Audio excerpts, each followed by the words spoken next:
certains amphores, certains ustensiles, sous-bassement des maisons. Vraiment, ça serait intéressant ça. On va faire à peu près une petite croisière d'1h15. Et après avoir terminé cette croisière, on va retourner sur le village de Demre, ou bien l'ancienne Myre, la ville de Saint-Nicolas. Alors là-bas, on va prendre le déjeuner. Après avoir mangé, je vais vous laisser à peu près pour une petite heure tranquille. Tout simplement, il y a un petit village, pardon, il y a un petit marché typique juste à côté du restaurant où on va déjeuner. Vous pouvez jeter un coup d'œil si vous désirez. Ou bien, il y aura l'église de Saint-Nicolas. Saint-Nicolas, il est né dans la région, comme vous savez, à Patara. Et il a passé toute sa vie à la ville de Myre. Il était l'évêque de Myre, comme vous savez. En fait, il y a l'église originale de Saint-Nicolas qui est juste à côté. Vous avez la possibilité d'y aller aussi également. Si jamais ça vous dit d'entrer, vous pouvez toujours entrer en payant le ticket, en fait, le ticket d'entrée au guichet. Mais même si ça vous intéresse pas d'entrer dans l'église, dans ce cas-là, moi je vous conseille bien d'avancer jusqu'au jardin du musée ou bien de l'église pour prendre de belles photos en fait. Tout simplement, c'est vraiment très intéressant. L'entrée surtout de l'église. Et ensuite, on va se réunir sur place. Encore, on va prendre le bus, on va faire quelques petits kilomètres et on va arriver à la ville de Myre. La ville de Myre, c'était la deuxième capitale de la confédération de Lycie, normalement. Mais par contre, là, il ne reste pas énormément de choses à voir. C'est une petite ville antique en ce moment, là où il y a un grand théâtre qui est pas mal conservé. Et juste à côté, vous allez voir des tombeaux rupestres aussi également. C'est bien intéressant dans la région. À part les tombeaux rupestres de Myre, il faut bien s'éloigner en fait de la région pour voir d'autres tombeaux mieux conservés, rupestres toujours, dans la région de Dalian. Dalian, je ne sais pas s'il y en a qui sont déjà venus à Bodrum. Non, personne. À la prochaine, j'espère.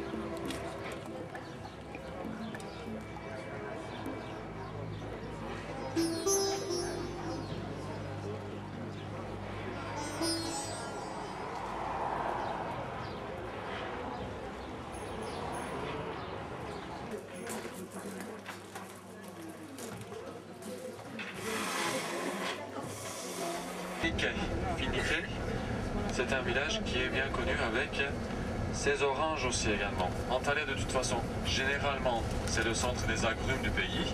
Mais par contre, Satsuma, qui possède une peau très mince et beaucoup de jus aussi également, vraiment très bon. Sinon, on a des oranges amères aussi, là où surtout au bord de la route que vous voyez des arbres sauvages, c'est de l'orange amer. À Myre aussi également, vous allez voir ça. Là, on ne le mange pas. Soit on l'utilise dans les salades, soit on fait de la confiture de l'orange amer. Vraiment très bon aussi. Parce qu'il y a pas mal de pays qui séparent les deux. Excusez-moi. La population turque et musulmane.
poisson quand même.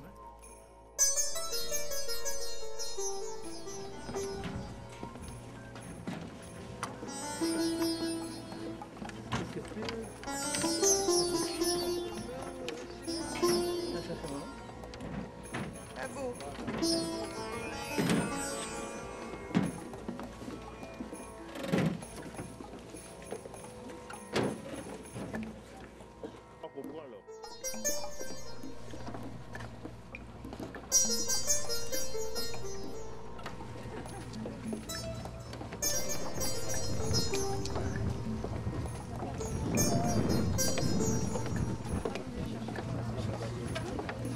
C'est des voiliers, c'est plutôt chiant.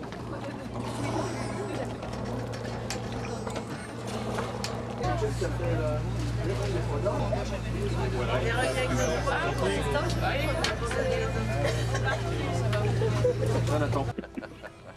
Attends, tu redescends peut-être un peu quand ça se fait.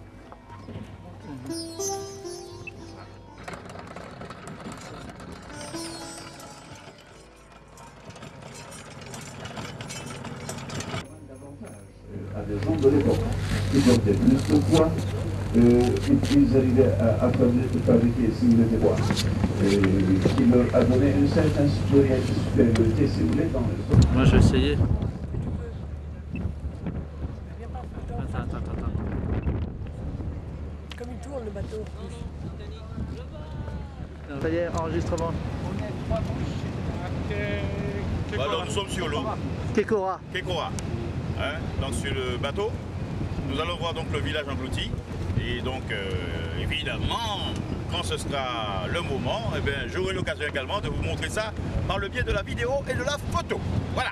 Donc une belle journée encore aujourd'hui. Espérons qu'elle sera bonne jusqu'à la fin parce que sur les espèces de lacs comme ça, souvent ça peut se réveiller un petit cyclone, on ne sait jamais. Hein. Donc espérons que tout ira bien et puis voilà. Belle journée ensoleillée. Donc je vais espérer que je vais en profiter au maximum. Ok? N'appelez pas mon lit. C'est Yes. bon.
Je pense que l'eau monte quand même peut-être plus haut parce que quand tu regardes la couche de sédiment là, ouais, ça monte un petit peu, mais ça doit pas être.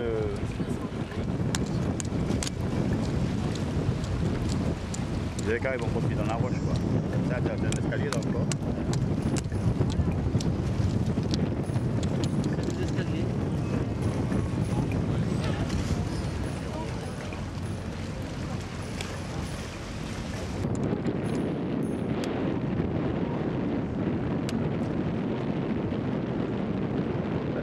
Tu vois là, le 3, la maison. Ouais.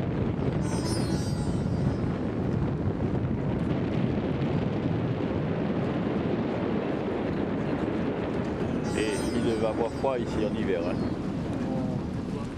Ben, l'hiver, la roche ça garde le froid.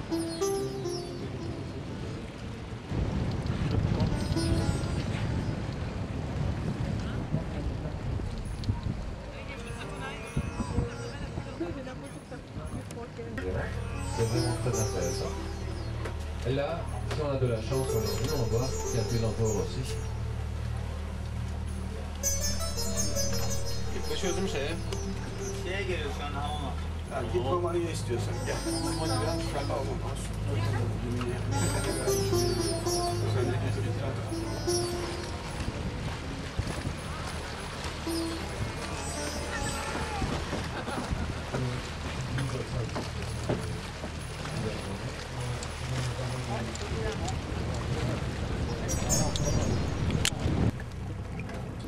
là, on quitte petit à petit la ville arboretique de Quelquevoix.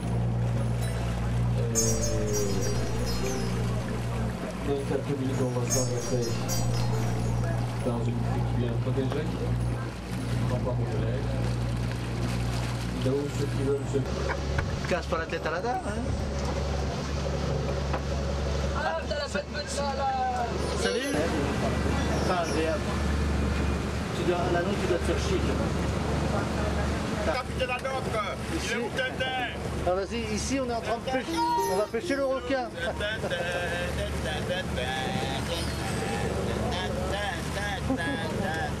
Je suis Tintin. Allez, cours jusqu'à la planche. Cours jusqu'au bout. Et dis, cours jusqu'au bout pour faire le plongeon. Je suis le Tintin de Tintin. Je suis dans les îles, je me balade, je chante. J'ai rencontré le capitaine Haddock, il m'a dit il n'y a plus d'arrosor, il y a des petits coulis. Bien, le deuxième, mais il y a des courageux ici.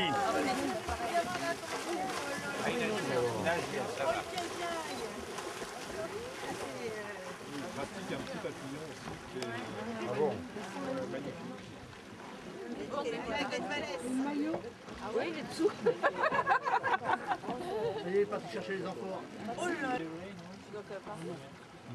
18.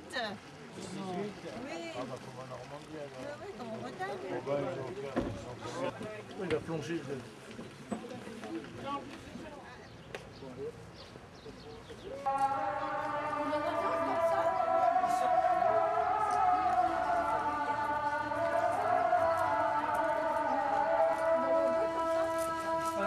T'as plus de sous?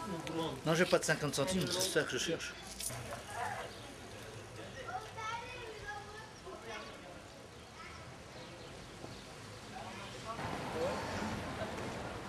Ça pollue pas. Ouais. C'est pratique.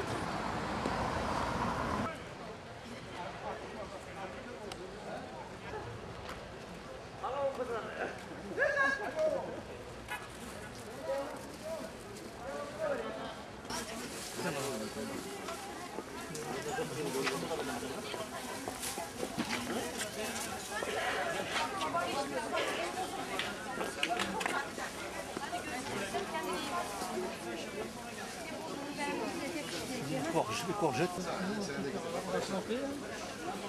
T'as vu leur pomme de terre côté des nôtres?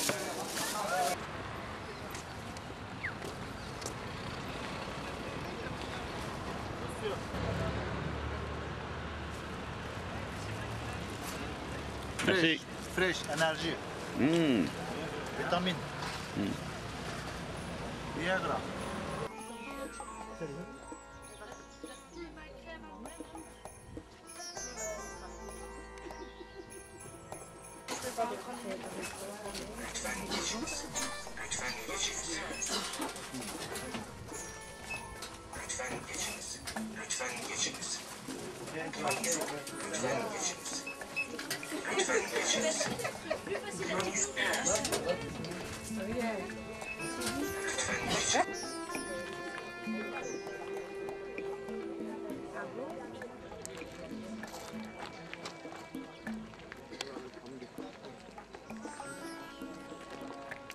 Düşerek geçiyor.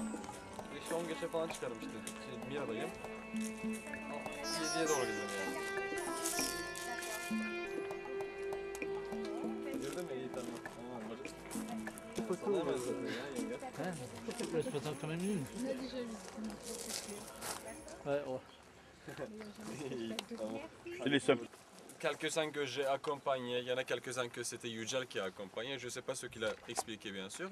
Tout simplement, je vais vous parler un petit peu de l'histoire de la ville, je vais vous parler un petit peu de l'architecture du théâtre et également des tombes rupestres aussi. Bien sûr, après je vais vous laisser, vous allez prendre des photos comme vous désirez. Si jamais ça vous intéresse de passer quelques minutes dans les boutiques, dans les alentours, vous pouvez le faire. Après, on va retourner à l'hôtel tout simplement. C'est une ville très importante, Mira. Surtout, l'importance de cette ville, c'est bien sûr Saint-Nicolas. Tout à l'heure, on m'a demandé, Saint-Nicolas était ici ou là-bas. Alors, c'est tout simplement là-bas, ça veut dire l'église de Saint-Nicolas. Et ici, ça faisait partie de la même ville à l'époque. Je vous avais dit qu'une partie se trouve sous le village de Demre. Il faut raser le village entier pour continuer à faire des fouilles. Et bien sûr que ce n'est pas possible, c'est pour ça que ça s'est arrêté. Sinon, on se trouve au nécropole nord de la ville. Quand on dit nécropole, pardon, quand on dit acropole, acropole c'est surtout, acro ça veut dire en hauteur. Alors, pôle ça vient de police, c'est la ville en hauteur. C'est tout simplement, vous voyez, une partie de la nécropole et là où vous voyez le drapeau, c'est de toute façon Saint Jésus-Christ. Les tombes européennes, c'est 5e siècle avant Jésus-Christ. En fait, il y a quand même Lydie. Pourquoi je dis toujours Lydie? Je ne sais pas. Ah, Lydie, c'est un prénom féminin en France, alors est-ce que... Ah là là. Non, peut-être, j'allais dire, je suis plus optimiste peut-être, j'allais dire que peut-être que la semaine prochaine je vais faire un cirque de Lydie, c'est pour ça que j'allais dire. Lycie, la confédération de Lycie, c'était la capitale ici. La première capitale, ça veut dire avant Pax Romana, la capitale c'était Patara, là où Saint Nicolas il est né. Mais après, à partir du 2e siècle, à partir de Pax Romana si vous voulez, ici c'est devenu la capitale. Et tout simplement le théâtre et les tombes rupestres, surtout le théâtre, a été restauré plusieurs fois à l'époque de Pax Romana, la paix romaine. Comme je vous avais déjà dit, alors la plupart des sites antiques qu'on visite en Turquie, alors ça date de l'époque de Pax Romana. Bien sûr, avant il y a des origines, parce que c'est un théâtre gréco-romain, qui veut dire qu'à la base c'est grec, mais par contre les Romains quand ils sont venus ici, rangés de gradins, et dans la section supérieure, on voit juste 6. Normalement il y en avait 23 au total. Mais la plus grande partie est tombée, vous voyez. La partie qui sépare la section supérieure et la section inférieure, ça s'appelle diazoma, ou bien en français c'est diazome. Diazome, c'était juste, vous voyez des cellules en fait, qui servaient à se protéger contre le soleil tout simplement. Et ça complétait l'acoustique du théâtre aussi bien sûr. Sinon quand on parle d'un théâtre soit grec soit romain, il faut qu'on parle de 3 parties essentielles. Alors là, Cavea qu'on appelle, c'est les gradins que vous voyez en face, on en a parlé. Tout simplement la scène. Et la scène, dans la langue grecque, ça s'appelle orchestre. Et quand on dit scène ou bien skene en grec, ça c'est surtout le bâtiment de scène. Ça veut dire, c'est la partie qui est complètement tombée malheureusement. Mais par contre, normalement, vous imaginez les gradins comme ça. L'orchestre c'est là. Et il y a encore une partie qui complète le théâtre. On appelle ça le bâtiment de scène. Et ça sert à quoi ça? Ça sert à avoir une belle vue bien sûr. Tout simplement le bâtiment de scène est bien orné, en fait des statues et des gravures aussi également. Et en même temps ça sert à compléter l'acoustique du théâtre aussi bien sûr. Malheureusement, il y avait 2 étages en fait. Le bâtiment de scène d'ici c'était 2 étages, mais par contre on voit pratiquement rien du tout. Le meilleur exemple pour voir un bâtiment de scène c'est toujours le théâtre Aspendos aussi également. À la prochaine fois je vous conseille bien d'y aller et d'y visiter aussi également. Pardon, leur tombeau en forme de la maison grecque ou bien du temple grec aussi. Qu'est-ce qu'on a trouvé dans les tombeaux? Pratiquement rien du tout. Comme je vous ai dit, même les défunts, même les ossements, même les reliques, on n'a pratiquement rien trouvé à l'intérieur des tombeaux que vous voyez ici. Depuis 1946, les fouilles ça continue, mais par contre, depuis pas mal de temps, ça s'est arrêté aussi également. En fait. Je veux dire, pendant une trentaine, quarantaine d'années, ça a continué, mais après, ils ont vu qu'il n'y aura pas de résultat qui voulait graver son nom dans l'histoire, qui a réussi en fait, je le sais grâce à ça en fait, Erestratos, tout simplement, il a réussi à brûler le plomb qui était entre les morceaux tout simplement. Grâce à ça, il a pu détruire, tout simplement, il a pu brûler le grand temple de Artémis qui était considéré comme l'une des 7 merveilles du monde de l'Antiquité, comme vous savez. C'est ça. Et par rapport à ça, de toute façon, peut-être qu'on a un miracle, c'est pas la peine d'en parler, mais tout simplement, entre parenthèses, une petite anecdote, les Éphésiens, ils ont commencé à se dire, alors c'est le temple d'Artémis, si jamais elle n'arrive pas à se protéger, et comment elle va nous protéger? Bien sûr, logique. Et ils ont inventé un mensonge en disant que oui, mais Artémis était parti en Macédoine pour la naissance d'une personne très importante, c'est Alexandre le Grand. Même Alexandre le Grand, quand il est devenu le Grand, alors quand il est venu à Éphèse, il a cru à ce mensonge et tout simplement, il a pas mal aidé économiquement à la reconstruction de ce temple aussi également. Entre parenthèses, normalement, je n'en parle pas ici, mais voilà.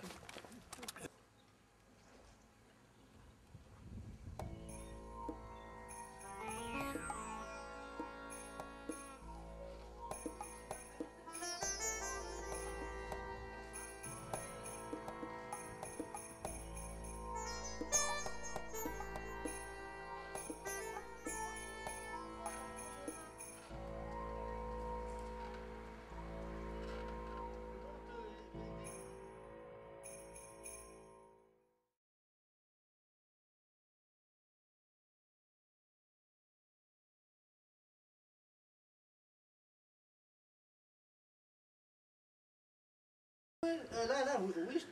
Ah non, là, non, tu peux pas, là. Ah bon? Non, non, c'est interdit, là. Je vous l'ai fait une photo là. Ah, mais tu peux pas. Enregistrement. Bon. Alors nous sommes dans les Wins là. De Mira, De Mira. la vieille ville. La vieille ville de Mira, donc je suis dans les Wins. Alors là, c'est risqué, hein, parce que les trucs sont bien assemblés, mais bon, ça peut tomber. Donc je profite pendant que Christian me filme pour faire quelques petites photos. Voilà. Vous êtes monté au théâtre? Non, Thomas Kelly? non, il n'y a pas été. Alors lui, il était tout entier, alors absolument magnifique. En sculpture? Oui, oui, oui. Là, tout ça, ça faisait en bas, ça faisait des colonnes, des ouvertures avec des colonnes. Et au-dessus, il y avait la scène. Et au-dessus, il y avait tout un ensemble avec des... Donc nous voilà donc ici dans le site de Mira, donc c'est Le théâtre. Le théâtre de Mira, où certainement beaucoup d'événements se sont déroulés ici. Alors un théâtre qui prend 10 000 personnes, c'est beaucoup. Donc on se rend compte déjà par l'état des constructions que c'était très solide et que ces gens avaient quand même l'art de travailler la pierre. Parce que quand on regarde tous ces temples magnifiques, ça ressemble un peu à ce qu'on trouvait chez les Romains, chez les Grecs, et là c'est un peu gréco-romain. Donc on se rend compte que ces hommes savaient bâtir la pierre. Et c'est pas n'importe quelle pierre, parce que quand vous regardez l'épaisseur de chaque roche, il faut au moins 2 ou 3 hommes pour le soulever. Donc je suis très content de me retrouver ici sur ce site fabuleux, entouré de montagnes. Bon, bien sûr je ne peux pas faire de discours, puisque je n'ai pas d'assemblée, mais n'empêche que c'est magnifique. N'est-ce pas mon cher Christian? Très bien. Voilà. Impeccable. Les colonnes. Les colonnes, ouais, les colonnes étaient debout. Mais tu vois, ils arrêtent partout où ils sont, ils arrêtent toujours les constructions, ils font des recherches, mais après, financièrement, ça revient cher à la ville. Hein. Non, mais je ne comprends pas qu'ils n'essayent pas, avant de rechercher, de remonter le... Oui, petit à petit, de dire, voilà, le théâtre était comme ça, ils ont retrouvé les pierres, pourquoi ils n'essayent pas de les rassembler? Mais oui, parce que surtout que c'est une question d'argent.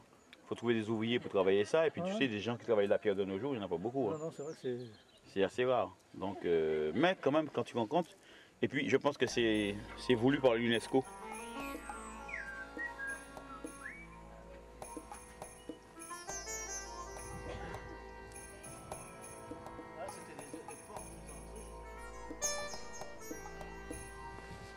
Là, ils ont mis des portes pour empêcher aux gens d'entrer là.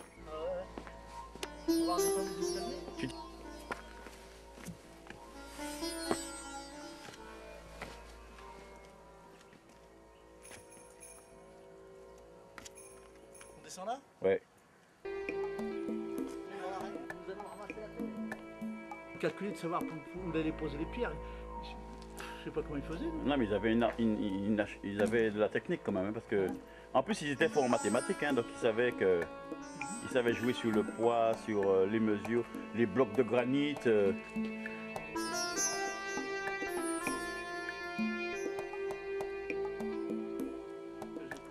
Vu dans...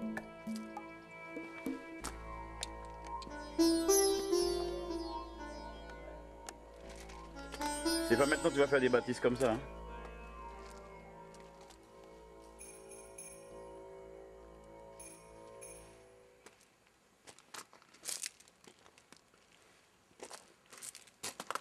L'alignement du mur, c'est impressionnant quand même. Hein. Et regarde le truc qu'il y a en haut là, tu vois, il y a une espèce d'encoche là. Il y a quelque chose qui était suspendu là, qui passait là. À mon avis, oui. Tu vois? Ah non, ils étaient forts. C'était des beaux bâtisseurs. Hein. Ah ouais, ils étaient forts. Ah, ils étaient costauds. Peut-être qu'ils utilisaient les espèces de grosses scies qu'on utilisait dans le passé là. Ouais, comme ouais. ils ont montré en Égypte.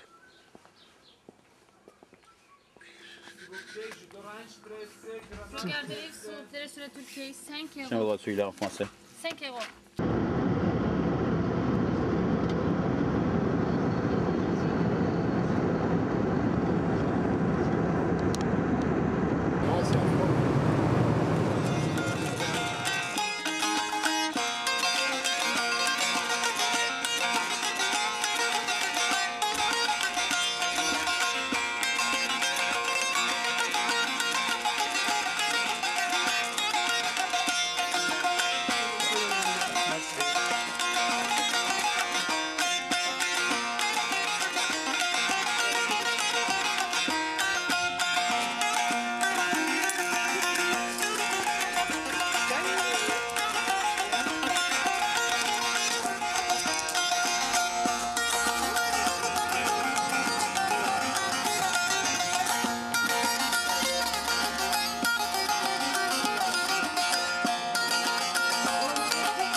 Surtout que j'ai pris des cassettes dans la caméra pour que je demande à ouvrir.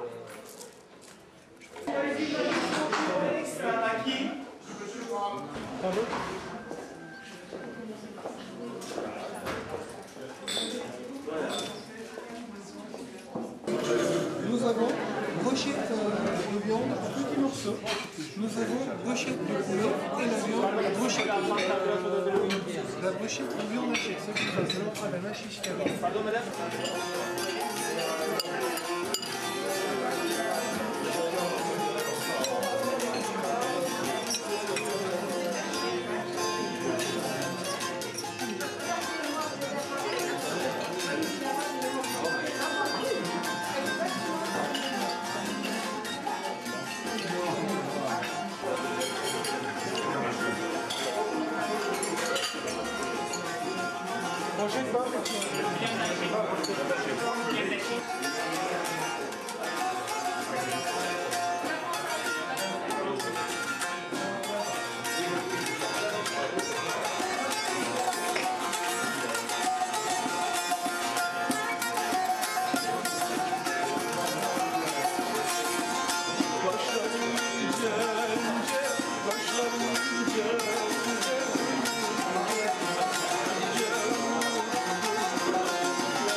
Ça se faisait. Oui. Ouais. Peut-être qu'on peut trouver ça dans... Beaucoup à La Réunion. Ouais. À La Réunion, beaucoup, à Madagascar. Oui. Mais chez nous, on n'en fait plus, pratiquement plus. Les petits planteurs qui vendent ça sur le marché. C'est pas comme le cacao. C'est même pas commercial. Voilà, c'est comme le cacao. Ah bah oui.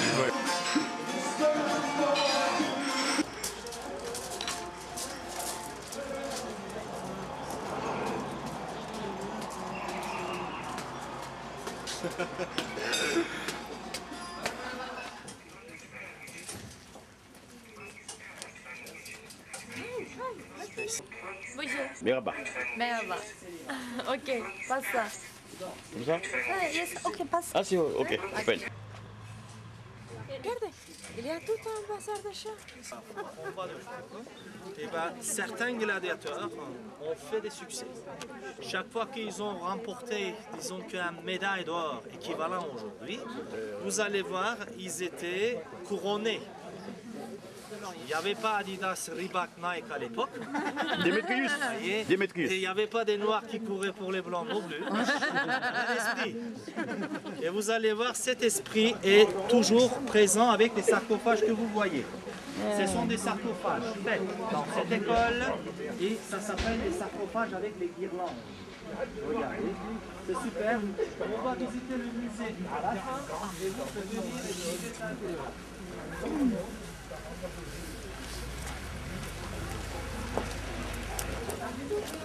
En sortant, Parce que en sortant, on va pas s'arrêter pendant 2 heures. N'oubliez pas d'aller par le besoin. Tout le monde connaît l'histoire de Romulus. Son papa qui a fait l'amour avec la femme la plus importante de la région, Aphrodite. Et Aphrodite lui a dit, écoute, tais-toi, tu partages notre secret et puis tu vas voir, on va voir un jumeau magnifique. Eh ben, c'est un jumeau, Romulus. Mais son papa, Aenéas, il a dit à tout le monde qu'il était un berger, lui. Il a fait l'amour avec la femme la plus belle. Le résultat, il a été envoyé en exil. Il a pris son fils, ses enfants. Et ben, il est allé participer déjà à la guerre de Troie. Puis, il est allé jusqu'à Rome. Aujourd'hui, on dit que l'Italie, quand vous montez, comment ça s'appelle à Rome, sur la colline Palladium, comment ça s'appelle là, cet endroit?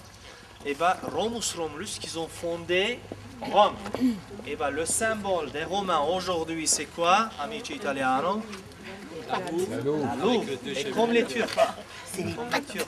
Nous, pareil, ouais. C'est une louve chez nous. Et bien, vous allez voir que cette ville a pris le nom de Aphrodisias dans le temps romain. Après lui, il y a une période très importante qui s'appelle la période de Pergamon. 262 avant Jésus-Christ, ça commence. Parce que entre la période lydienne et puis la période de Pergame, vous avez une période qui s'appelle hellénistique. Ça veut dire Alexandre le Grand, quand il a mis son pied sur l'Asie mineure, ça s'appelle l'époque hellénistique. Mais malheureusement, on l'a perdu très jeune. Les Américains, ils veulent bien montrer toujours le parti manipulé comme il était gay. Pardon. Et puis que lui, il était un grand humaniste. Il voulait vraiment bien. 3-4 siècles, je dis 3-4 siècles, presque 4 siècles à peu près, avec l'époque Auguste, surtout, vous allez voir un Pax Romana signé. Constantinople devient la capitale de l'Empire romain oriental. Rome reste jusqu'à ce que les Germains attaquent, vers 5e siècle après Jésus-Christ. Et après, ça s'appelle l'époque byzantine. L'époque byzantine, je vais vous raconter ce qu'ils ont fait pour la ville. Le nom de la ville, à l'époque, ça change comme Stavrapolis. Parce qu'une ville d'origine juive très forte, et ils savent très bien faire comment ça s'appelle les commerces. Mais au fur et à mesure, après, vous allez voir, ça change. Et puis la ville perd de l'importance à cause d'un grand fleuve que je vais vous montrer en partant vers la région de Kushadasi. Ça s'appelle Dandalos. Et alors là, on va voir le niveau surtout. Venez. Excusez par les Turcs, parce que jusqu'à 1928, on a écrit en arabe.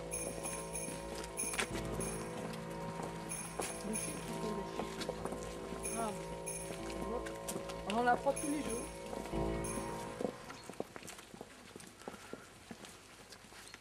Pardon.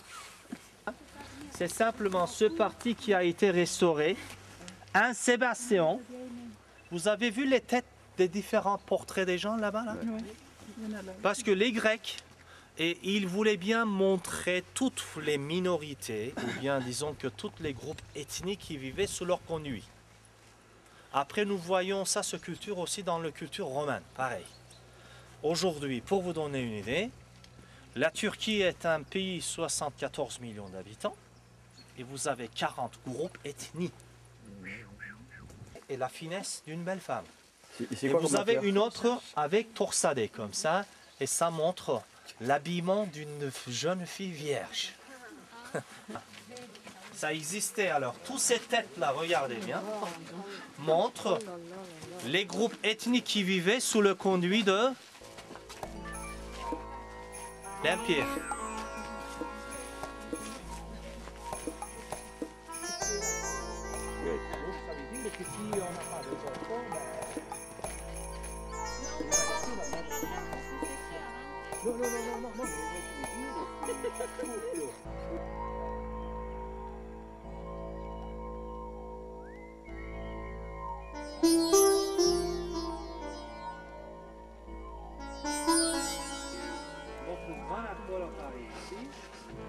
Il y avait déjà un petit village au-dessus de ce village.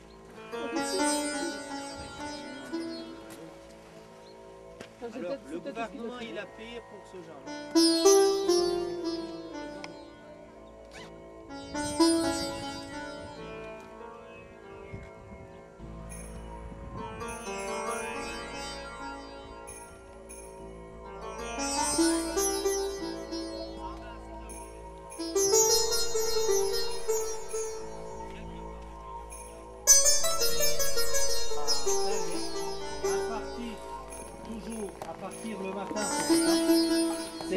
16 heures pour les femmes et 16h20 pour les hommes. Et ici, c'est divisé carrément en deux. Et tout ce que vous voyez, c'est du marbre, par terre. Les colonnes, les chapiteaux. Et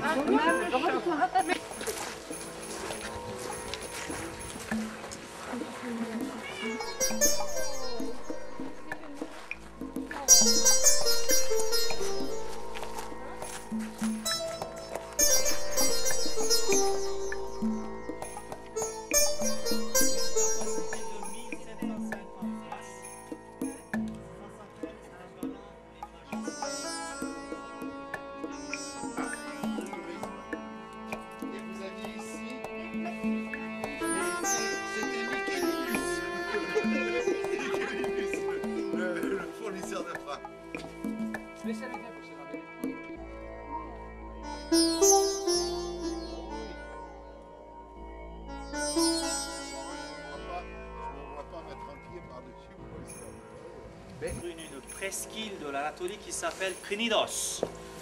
Je vais vous raconter tout à l'heure là-bas un petit peu. C'est simplement pour vous dire que regardez s'il vous plaît les colonnes ioniques, les chapiteaux, en même temps aussi ioniques. Simplement certains chapiteaux, vous voyez le feuille d'acanthe, corinthien nous disons. D'abord c'était un temple dédié au nom d'Aphrodite. Les années 500 après Jésus-Christ, ce temple a été transformé à l'époque byzantine comme une église. Regardez ici, oui c'est pas de l'époque, je suis tout à fait d'accord, mais il y a des fresques, il faut protéger les fresques, peut-être primitifs, mais quand même ils ont bien protégé à l'intérieur. Les Turcs, ils arrivent 15e siècle après Jésus-Christ, presque dans la région, mais ils n'ont pas eu une idée de faire transformer à une mosquée, parce qu'il y a trop de boulot. Ça c'est pas pour les Turcs. Là, Impressionnant. Hein, Pierre, tu photographies les gros blocs comme ça, là, c'est quand même impressionnant. Hein? T'as photographié les gros blocs. Je préfère, hein. Il adorait les dépanier. Vous allez voir, il faisait une offrande au milieu de ce stade à l'époque. Et après, vous avez les compétitions qui commençaient. Les cours, d'abord, vous allez voir de chars n'existent pas au départ. C'est simple. Et vous aviez compétition d'athlétisme parce que le stade veut dire en grec ancien une mesure qui fait 200 mètres à peu près. 194 ou quelque chose comme ça, vous voyez, mais j'arrondis 200 mètres. Il n'y a pas de grand, comment dirais-je, participants aux Jeux Olympiques. Chaque athlète était accueilli par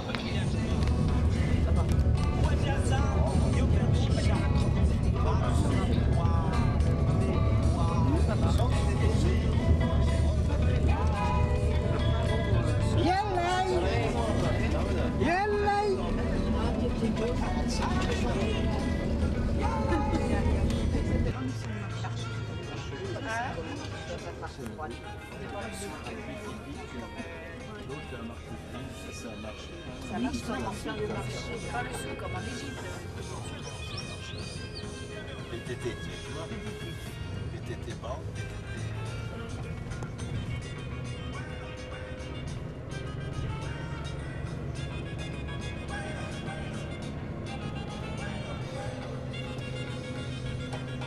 c'est trompe-l'œil. Partout, c'était partout, ils font des trompe-l'œil. Vous avez remarqué? Ah oui.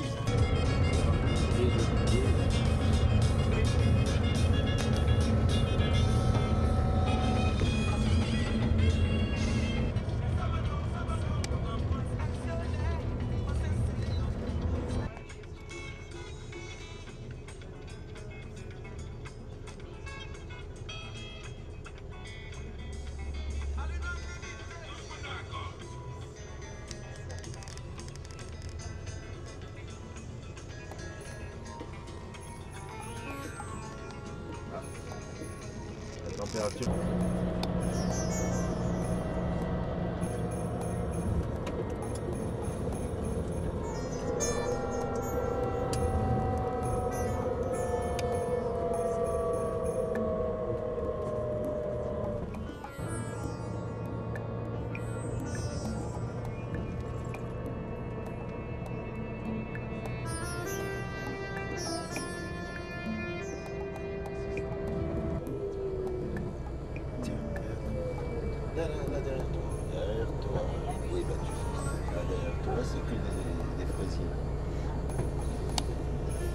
Éphèse, la ville d'Éphèse.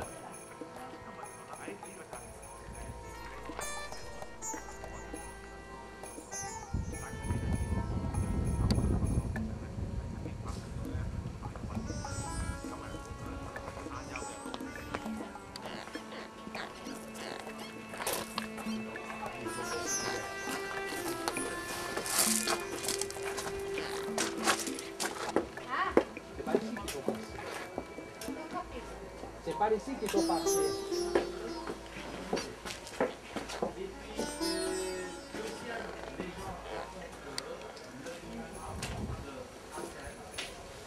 Dans le pays, on lui dit il y aura alors deux animaux qui vont vous montrer le bon chemin. Premièrement, un sanglier. Deuxièmement, un poisson.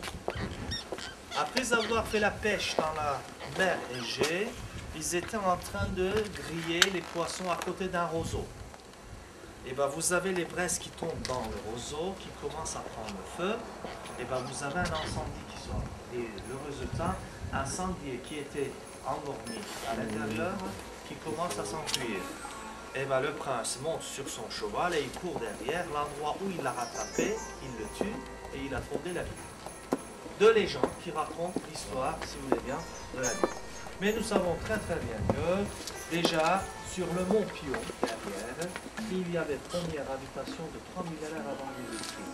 L'âge plutôt, vous allez voir, et après le néolithique, dans la région, vous aviez une habitation. Fur et à mesure, les Grecs, quand ils sont installés dans la région, il y avait un intérêt. L'intérêt, vous allez mieux voir. Ça, c'est un péninsule qui descend. La mer pénétrait jusqu'en bas. Et bien, c'était un très joli port. C'est pour cette raison, première habitation, vous allez voir, en face de vous, regardez, il vous reste quelques paysans vestiges. Et jusqu'à surtout Alexandre le Grand, 4e siècle avant Jésus-Christ, on ne peut pas parler que Éphèse c'était une ville très très prospère. Et là, ça c'est fascinant. Il n'y a pas des grues à l'époque, il n'y a pas beaucoup de matériaux.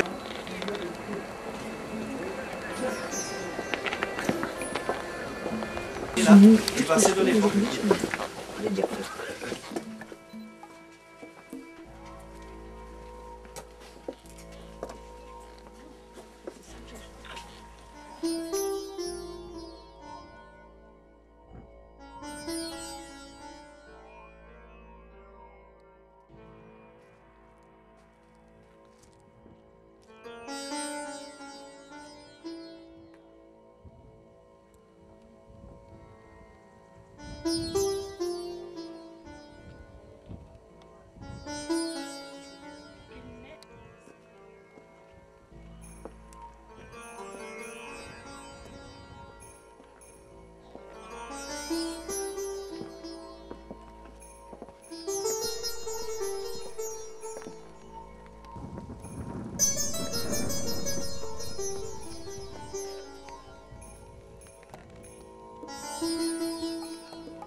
Regardez les reliefs, vous voyez là, c'est ça.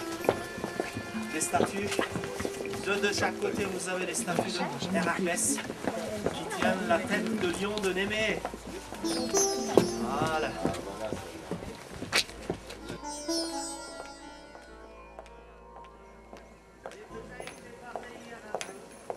Sur les traces de l'apôtre Paul à Éphèse.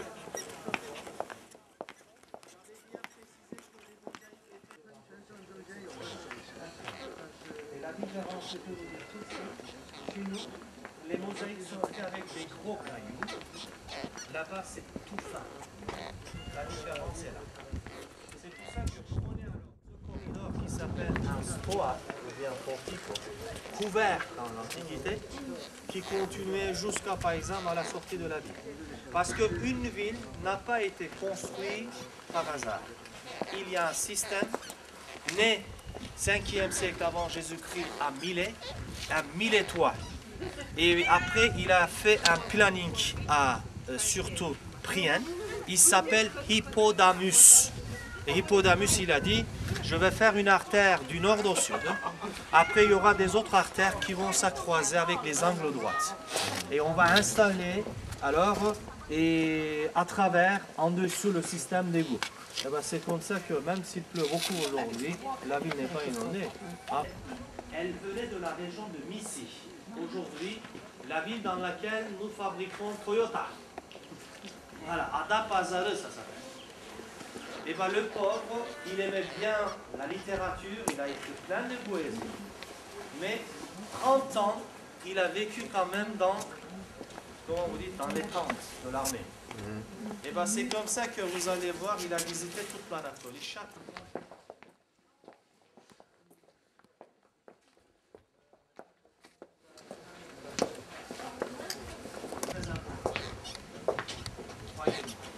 C'est pour ça que dans tous les hôtels, il y a un petit tuyau qui sort, d'accord, pour les fesses. Et déjà, vous voyez, à 14 ans, il prend une éducation dans les gymnases, nous disons, ou bien palestre équivalent. Et puis, l'Esprit Saint dans un corps saint, et ben c'est comme ça qu'il s'entraîne pour avoir une armée solide. Et vous allez voir qu'au milieu, il y avait un jet d'eau. Vous approchez vers le sol et on laisse la place. Un endroit où vous allez après courir en sortant. Et deuxièmement, vous allez voir 431 à Éphèse et 449 à peu près, troisième à Éphèse aussi. C'est pour ça que la séparation, ça commence petit à petit, arianisme déjà, vous voyez. Est-ce que Jésus était le Fils de Dieu? Est-ce que Jésus était le Fils de la Vierge? Parce que ce n'est pas la même chose. Et c'est pour cette raison, vous allez voir alors, ils ont gravé les croix déjà, voilà, sur les pierres. Ça veut dire que la ville a été christianisée, fur et à mesure, à partir surtout 4e siècle après Jésus-Christ. Et quand vous tournez à ce côté-là, le meilleur monument, le plus beau à mon avis personnel, c'est en face de vous. Approchez-vous, vous allez voir, c'est vraiment une merveille. Vous allez voir, les premières colonnes sont beaucoup plus épais, sont beaucoup plus hauts. Voyez. Et quand vous prenez les chapiteaux, s'il vous plaît, nous appelons dans le langage archéologique et le feuille d'acanthe, plus vous avez les cornes de bélier ioniques, ça fait composite. Voyez, les colonnes doriques, derrière tout de suite, vous avez 4 niches. Et vous allez voir 4 femmes qui représentent l'art déjà à l'époque, la science. On a la chance d'avoir ce temps-là, parce qu'il y a ce qu'il dit, là, oui. Je me balade déjà avec 2 000 euros sur moi. Oh, ouais, on va l'attaquer.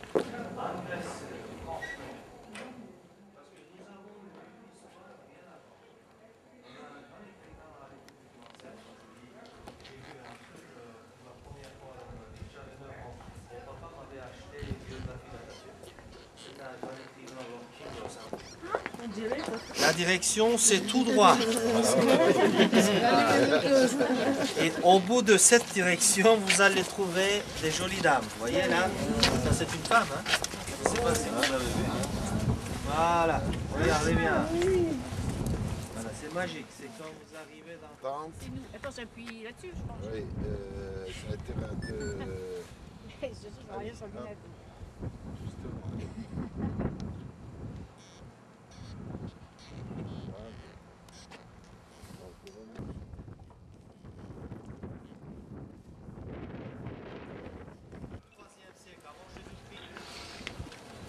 Ça se termine vers l'époque Hadrien à peu près. Si vous me demandez personnellement, ça n'a jamais fini, ça n'a jamais terminé. Pourquoi? La ville, il a vu 300 000 habitants. Il a vécu à Éphèse. Il a raconté la nouvelle religion. Mais dernière fois, et une émeute contre lui, vous allez voir que